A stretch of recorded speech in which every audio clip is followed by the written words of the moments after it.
Sir actually I was talking to you about these 2 girls and I just found them. Thank you. ఏం లేదు, మనం టూరిస్ట్లో తప్పిపోయాం, మళ్ళీ కలిసామని చెప్పాను అంతే. దా కూర్చొని మాట్లాడుకుందాం. కూర్చొని నీతో మాట్లాడడానికి రాలేదు. రెడ్డి గారు ఎక్కడా? మీ తాతయ్యగా కిడ్నాప్ చేసి పెట్టా. ఎక్కడా? ఎక్కడ పెట్టానో చెప్తే అది కిడ్నాప్ ఎందుకు అవుద్ది? ఫైన్, పోలీస్తోనే చెప్పిస్తా. చెప్పు, అప్పుడు మీ తాతయ్యే చెప్తాడు కిడ్నాప్ అతొక్క ఈడెనకాల ఊపుకుంటూ నేనే వచ్చానని. పైగా నువ్వు మనవరాలన్న విషయం కూడా లీక్ అయిపోతుంది. పోలీస్ స్టేషన్ లో పోలీసుల ఎదురుగా కిడ్నాప్ గురించి మాట్లాడుతున్నావంటే ఎంత షార్ప్ ప్లానింగ్ తో ఉన్నావో అర్థమైపోతుంది. తప్పు చేసిన నువ్వే ఎంత ప్లానింగ్ తో ఉంటే తిప్పి కొడుతున్న నేను ఇంకెంత ప్లానింగ్ తో ఉండాలి? నేనేం తప్పు చేయలేదు. మా తాతయ్యని మా అమ్మని కలపాలనుకుంటున్నా. ఈ ముక్క నాకు పరిచయం అయినప్పుడే చెప్పేస్తుంటే. చెప్తే నన్ను మా తాతయ్యని కలిపేవాడివా? తెలియదు, కానీ నీ వెంట పడేవాడిని కాదు. నా టైంని ఎమోషన్స్ని వేస్ట్ చేసుకునేవాడిని కాదు. మా అమ్మా నాన్నల్ని కూడా పిచ్చోలని చేసి నమ్మించా కదే. I'm sorry. ఏంటి సారీయా? కనిపించి చెప్పుంటే కాస్తైనా ఆలోచించేవాడినేమో, కానీ పడ్డాక చెప్తున్నావు చూడు. అసలు ఏంటి సారీ? సింపుల్ గా చెప్పేస్తారు, కంటికి కనపడదే. అదొక ఫీలింగ్. ఏంటి ఫీలింగా? అది నువ్వు ఫీల్ అవ్వాలా లేదా నేను ఫీల్ అవ్వాలా? నేను ఫీల్ అవుతున్నానని నువ్వు ఫీల్ అవ్వాలి. మరి ఫీల్ అవ్వాలంటే నాకు అనిపించాలిగా. అంటే నేను ఇప్పుడు నిన్ను లవ్ చేయాలా? లవ్వా? ఛీ, పగిలిపోయిన గుండె మండే తర్వాత సండే సెట్ కావు స్వీట్ హార్ట్. లవ్ స్పెల్లింగ్ తప్ప మీనింగ్ తెలియని నీతో నాకు లవ్ వద్దు, అసలు నువ్వే వద్దు. నిన్నిప్పుడే వదిలిపోవాలని నాకు ఇక్కడ దాకా ఉంది, కానీ ఎలా? ఇది సాటిస్ఫై అవ్వందే, దీనికి మనశ్శాంతి లేదే. ఇప్పుడు నన్నేం చేయమంటావ్? నాకు నువ్వు నిజంగా సారీ ఫీల్ అవుతున్నట్టు అనిపించాలి. లేదనుకో మీ తాతయ్యని ఇండియాకి. అరే అదెలా చేయాలి? ఇన్సిడెంట్స్ లో నువ్వు చెప్పిన సారీలో 5 లెటర్స్ ఉన్నట్టు ఓ 5 ఇన్సిడెంట్స్ లో నీ సారీని నేను ఫీల్ అయ్యేలా చెయ్యి. ఒకవేళ ఫస్ట్ ఇన్సిడెంట్ లోనే నీ సారీని నేను ఫీల్ అయ్యాననుకో, మీ తాతయ్యని నీకు అప్పగించి నా దారి నేను వెళ్ళిపోతా.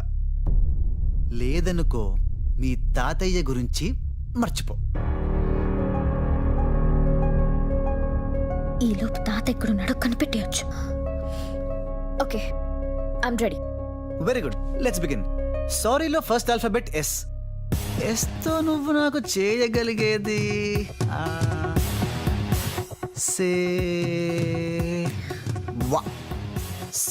సేవ? ఎస్, సేవ. మా తాత దొరికక చెప్తాను ఈ పని. సేవ చేయాలని చర్చ్కి తీసుకొచ్చా, నాకేం అర్థం కావడం లేదు. ఈ చర్చ్ చారిటీని రన్ చేస్తూ కష్టాల్లో ఉన్న వాళ్ళకి హెల్ప్ చేస్తుంది. వీళ్ళకి డొనేషన్ ఇద్దాం అనుకుంటున్నాను, అది నీ ద్వారా. Follow me. అయితే దానికి నేనేం చేయాలి? నేను పెయింటింగ్స్ చేస్తాను, దాన్ని నువ్వు అమ్మి పెట్టాలి. అమ్మడమా? నాకు చేత కాదు. చూడలేదా నీ టాలెంట్ ఇండియాలో? అవకాశం ఇస్తే ఆకాశం నమ్మేసే టైప్ నువ్వు. చాలా దిద్దా పని చూడు. నీకు అసలు పెయింటింగ్ వేయడం వచ్చా?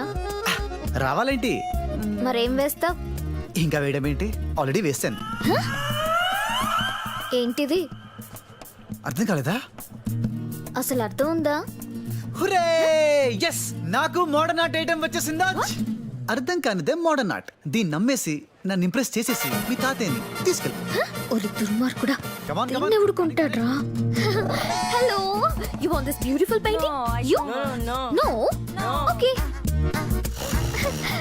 Sir, What? You want this great painting?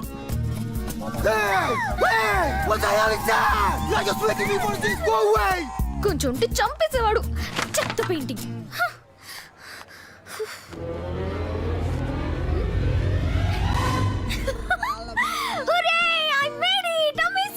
€100 వచ్చాయి. ఇది డొనేట్ చేసేద్దాం. నా సేవ నీకు నచ్చిందా? €10 కూడా రావనుకున్న నా పెయింటింగ్ ని €100 కమ్మేసావా? నా ఆర్ట్ కి ఇంత రేట్ ఉందా? అంటే ఇంకో 20 పెయింటింగ్ చేసేస్తే 20? ఇప్పుడు చూడు, 2 హ్యాండ్స్ తో రెచ్చిపోతా 200 కమ్మేయచ్చు. యా.